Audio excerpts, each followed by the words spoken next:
আসসালামু আলাইকুম ওরহমতুল্লাহি ওবারাকাতুহু।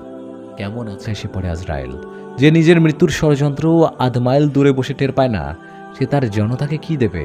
এমন দুজন রাষ্ট্রপতির কাছে জনতারই কি চাওয়ার আছে? জনতা চাইবে আল্লাহর কাছে, নেতা চাইবে আল্লাহর কাছে। খলিফাতুল মুসলিমিন আমিরুল মুমিনিন হযরত ওমর ফারুক রাদিয়াল্লাহু তাআলা আনহু মুসলিম জাহানের খলিফা। তার সময় একবার মদিনায় দুর্ভিক্ষ দেখা দিল, ভয়াবহ অবস্থা, লোকজন মারা পড়ল। মিশরের গভর্নর তখন আমর ইবনুল আস রাদিয়াল্লাহু তাআলা আনহু, তিনি সাহায্য সামগ্রী পাঠালেন, উট বোঝাই খাবার, পোশাক, তৈজসপত্র, সুবিশাল বহর। প্রথম উটটি যখন মদিনার উপকণ্ঠে, তখন শেষ উট মিশর সীমান্তে। তবু অভাব মিটল না, দুর্ভিক্ষ দানা বেঁধে উঠল। একদিন এক সাহাবী একটা বকরি জবাই করলেন, আর আশ্চর্য, এই বকরিটিতে কোনো গোশতই ছিল না, শুধু হাড় আর রক্ত।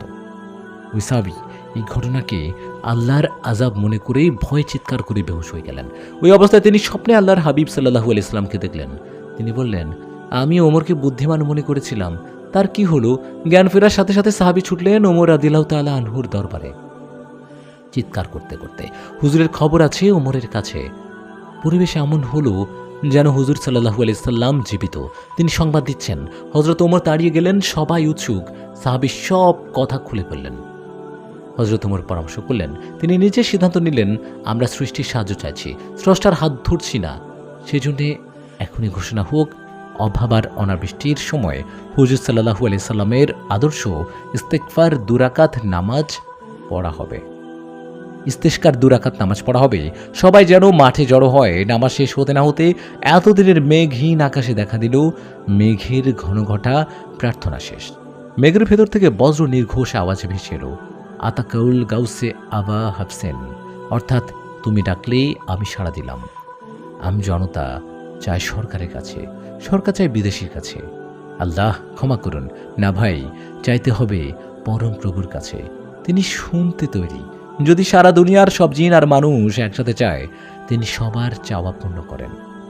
ওসিয়া সামিউল আখলাক, তার শোনার ক্ষমতা এতদূর পর্যন্ত রয়েছে যে গোটা দুনিয়ার মানুষ কথা বলতে শুরু করে, আর সেটা যদি সৃষ্টির প্রথম দিন থেকে শেষ দিন পর্যন্ত যত মানুষ এসেছে আর আসবে সবাই মিলে বলে, তবু তিনি তা এক পলকে শুনে নেন।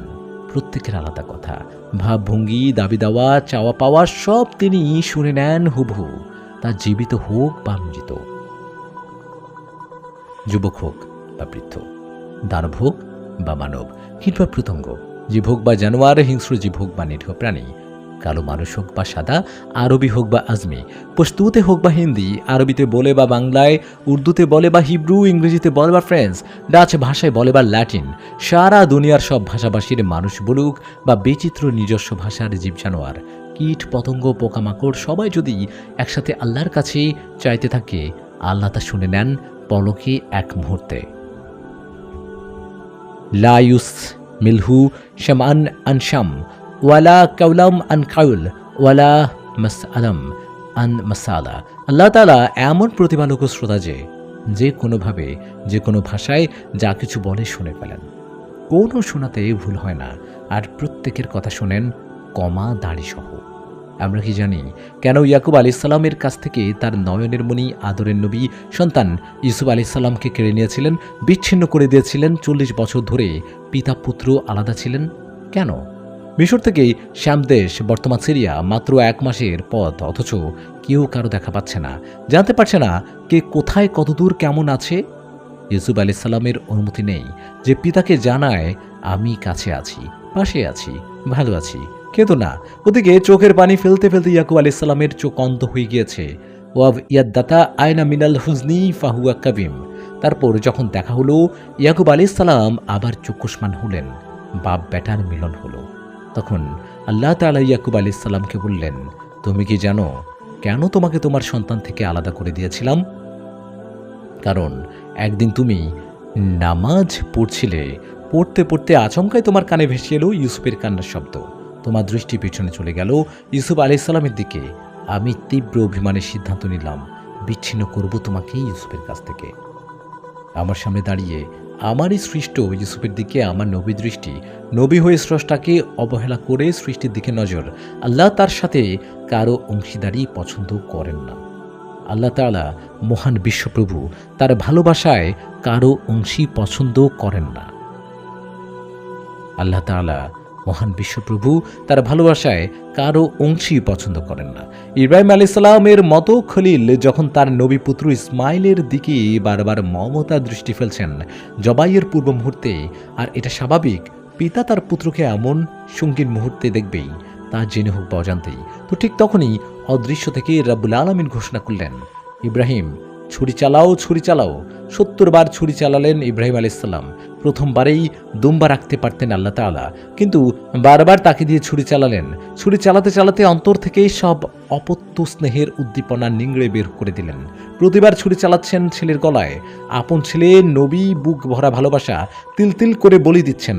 উজাড় করা পুত্র প্রেম মুখ থুবড়ে পড়েছে। আসমান জমিন নিথর, রুদ্ধশ্বাস। আসমানের বাসিন্দাদের মাঝে কান্নার রোল। 70 বার ছুরি চালানোর পর পুত্রের জন্য আর কিছুই রইল না নবী ইব্রাহিম সালামের মনে। বাকি থাকলো আল্লাহর রাজি খুশি করার নিশ্ছিদ্র আর নির্ভেজাল উদ্দীপনা, উদ্যম। আল্লাহ তাআলা বলেন, ওয়ালা ইয়াতাবাররম বিল হালি ওয়া বিল হাজাত, আর তোমাদের চাওয়া পাওয়া করে দেখাতে আমার কোনো অভাব পড়ে না।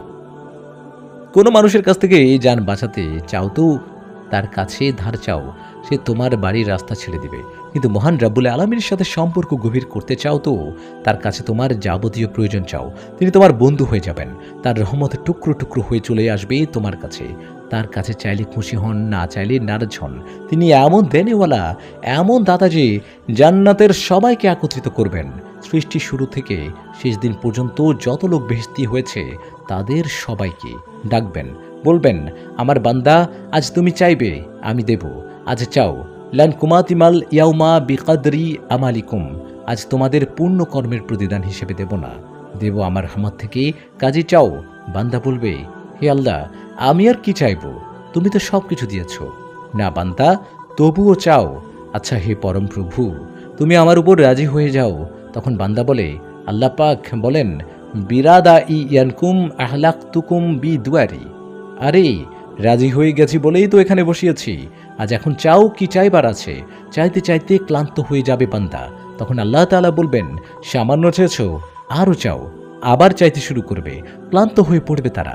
তখন আল্লাহ তাআলা বলবেন, সামান্য চেয়েছ, আরও চাও। আর কি চাওয়ার আছে?